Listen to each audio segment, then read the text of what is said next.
Vamos imaginar garrafas de vidros iguais. Em cada uma dessas garrafas eu vou colocar uma bomba acesa de tamanho diferente. Então, na última garrafa terá uma bomba bem maior do que na primeira garrafa. Depois que houver a explosão, a gente vai perceber que vai voar caco de vidro para tudo que é lado. Mas a gente também vai perceber que quanto maior for a bomba posta dentro dessa garrafa, mais longe serão lançados esses cacos de vidro. Agora, guarda esse pensamento e vamos para um próximo passo. Imagine que tudo o que existe hoje no universo encontrava-se comprimido em um pequeno ponto em algum lugar. Esse lugar a ciência resolveu chamar de singularidade. É possivelmente nesse ponto que tenha surgido uma grande explosão ou grande expansão que nós chamamos de Big Bang.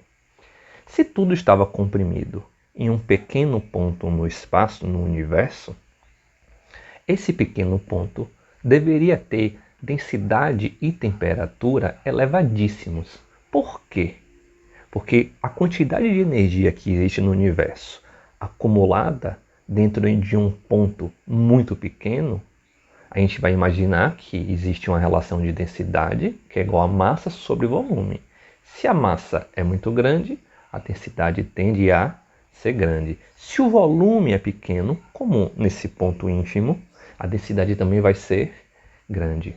Então a densidade era altíssima. E com muita energia, consequentemente, a temperatura muito elevada. Acredita-se que em determinado momento, a instabilidade nesse ponto foi muito grande, que houve uma grande expansão ou grande explosão, isso que nós chamamos de Big Bang. Só que se a gente imaginar o exemplo anterior das garrafas e fizermos essa analogia, a gente vai perceber que essa explosão que nós chamamos de Big Bang, ela é grande o suficiente para fazer os corpos que se encontravam nesse pequeno ponto se expandirem até hoje. A gente diz que o universo está em expansão porque essa expansão foi de dimensões incalculáveis que até hoje o universo continua a se expandir, continua a crescer. Por isso que nós dizemos que o universo ele é infinito. A partir disso surgem todos os corpos celestes, inclusive o nosso planeta. A Terra surgiu como uma pequena bola de fogo. Essa pequena bola de fogo sofria com constantes chuvas de meteoros, de asteroides, que mantinham a Terra aquecida, mas que também fizeram uma aglomeração de massa e a Terra começou a ganhar volume e crescer. Com o tempo, as chuvas de meteoro foram acabando. Assim, a temperatura na Terra foi sendo reduzida. Dessa forma, começou a criar condições para que algumas modificações na estrutura da Terra, não só geologicamente falando, acontecessem. Mas quais tipos de mudança? Por exemplo, o surgimento de novas substâncias e, consequentemente, a origem da vida na Terra. Eu sou Felipe Cavalcante, sou professor de Biologia e estou aqui para tentar te ajudar a entender como surgiu a vida na Terra. Existem algumas hipóteses que tentam explicar como a vida surgiu na Terra. A primeira hipótese, na verdade, é um conjunto de hipóteses que nós chamamos de criacionismo. No criacionismo, as religiões acreditam que a vida foi criada por uma entidade, por uma divindade, um ser superior a nós humanos. Essa hipótese não é aceita pela ciência. As hipóteses que são aceitas pela ciência nós chamamos de panspermia e evolução química. Vamos começar a falar sobre a panspermia. Na panspermia, acredita-se que a vida surgiu em algum outro local do espaço, que não a Terra, e chegou à Terra através das chuvas de meteoro que atingiam a Terra no início de sua formação. Isso aconteceu alguns bilhões de anos atrás. Então, a vida teria chegado de forma microscópica, talvez muito mais simples do que as bactérias que nós conhecemos hoje. Se alojaram na Terra, encontraram condições, se proliferaram e aí sofreram com o processo de evolução dadas as condições da Terra. E com esse conjunto de processos evolutivos, surgiram as coisas tais como nós conhecemos hoje. A próxima hipótese, que é a mais aceita pela ciência, nós chamamos de evolução química.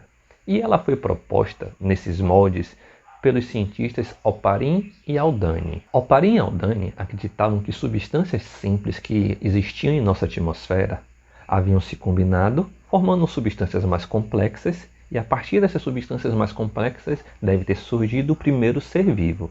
Só que a gente precisa fazer uma observação entre evolução química e panspermia. Essa observação é o seguinte: onde quer que tenha surgido a vida, ou na Terra ou em outro local no espaço, a ciência tem um consenso. A vida surgiu a partir de um conjunto de processos que levaram à evolução química, consequentemente uma evolução biológica, acontecendo isso na Terra ou em outro local do espaço. Oparin e Haldane acreditavam que a atmosfera da Terra primitiva tinha características diferentes das que nós encontramos hoje, e que isso foi um ponto importante no início para a formação das primeiras substâncias mais complexas. Eles acreditavam que na atmosfera da Terra primitiva existia gás carbônico, hidrogênio, amônia, vapor d'água e metano. Percebam que na proposta de Oparin e Haldane para a atmosfera da Terra primitiva não existe o gás oxigênio. Se não existe o gás oxigênio, não existe muito menos o ozônio. Dessa forma, a radiação ultravioleta atingia o nosso planeta com muito mais intensidade. E o fato de não ter oxigênio na atmosfera da Terra primitiva traz uma outra característica que é muito cobrada nos seus vestibulares. Perguntam: a atmosfera da Terra primitiva, ela era oxidante ou redutora? Quando a gente pensar que não tem oxigênio, ela só pode ser uma atmosfera redutora. O cenário, portanto, da Terra primitiva não deveria ser nada agradável. Imaginem grande radiação solar, chuvas de meteoros, muitos raios porque choveu durante bilhões de anos. Essa chuva inicialmente não foi capaz de resfriar a superfície da Terra por conta da quantidade de asteroides que atingiam o nosso planeta. Agora, quando esses asteroides pararam de cair na Terra com a frequência com que caía, a superfície foi resfriando, a água da chuva foi acumulando e formando os primeiros oceanos. E é possivelmente nos oceanos da Terra primitiva que devem ter existido as primeiras condições para o surgimento das primeiras moléculas orgânicas e, consequentemente, os primeiros seres vivos. Com esse tipo de modelo proposto por Oparin e Haldane, as chuvas iriam depositando aos poucos na Terra esses compostos que se encontravam na nossa atmosfera. Mas não seria um depósito simples e unicamente dessas substâncias, mas seria um depósito a partir de associações dessas substâncias que foram acontecendo graças às grandes temperaturas e às grandes descargas elétricas dos raios que atingiu a Terra. Essas substâncias simples foram se combinando, formando substâncias mais complexas. Essas substâncias simples foram se combinando, formando substâncias orgânicas que são muito mais complexas do que essas encontradas na atmosfera. E a combinação dessas substâncias orgânicas envolvidas por uma fina película de água deu origem à primeira ideia de compartimento, que nós chamamos de coacervado ou coacervato. Coacervado ou coacervato não é um ser vivo, é um compartimento e em seu interior existem substâncias orgânicas, principalmente proteína. Então, Oparin e Haldane idealizaram que, a partir da combinação de substâncias mais simples, dera origem a substâncias mais complexas e assim surgiram os primeiros compartimentos orgânicos, os coacervados. Só que, dos coacervados para a primeira célula, ainda não se tem explicação. Existe uma lacuna evolutiva para isso. Então, na sua prova, não esqueça, coacervado ou coacervato não é ser vivo. Agora, professor, me diga uma coisa. Essa viagem de Oparin e Haldane em imaginar o surgimento das primeiras substâncias orgânicas tem como ser provado? Sim, tem como. E qual é a importância do pensamento de Oparin e Haldane? A importância é o seguinte.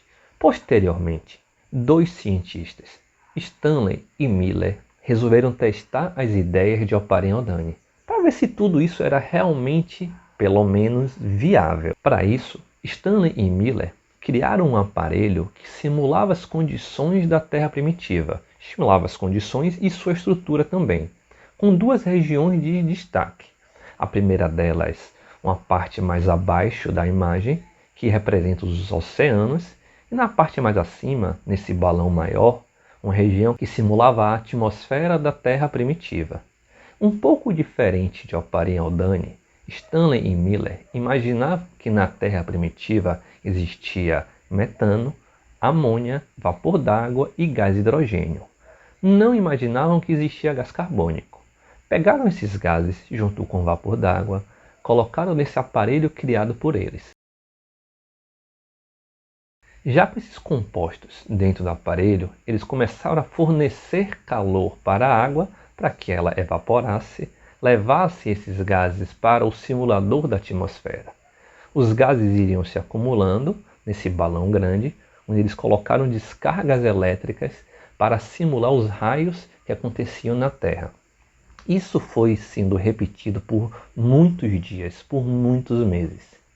Agora, com esses gases na atmosfera do experimento, com esses raios a partir das descargas elétricas no experimento, falta resfriar essa atmosfera para que aconteça a chuva. Então eles colocaram um condensador por onde entrava ar frio, saía consequentemente ar quente, iria provocando um resfriamento dessas nuvens e iam fazendo chuvas. À medida que a chuva ia acontecendo dentro desse experimento, à medida que a água ia se acumulando nesse oceano, eles iam coletando um pouco de água para fazer algumas observações. Perceberam que depois de um certo tempo, surgiram dois aminoácidos, glicina e alanina.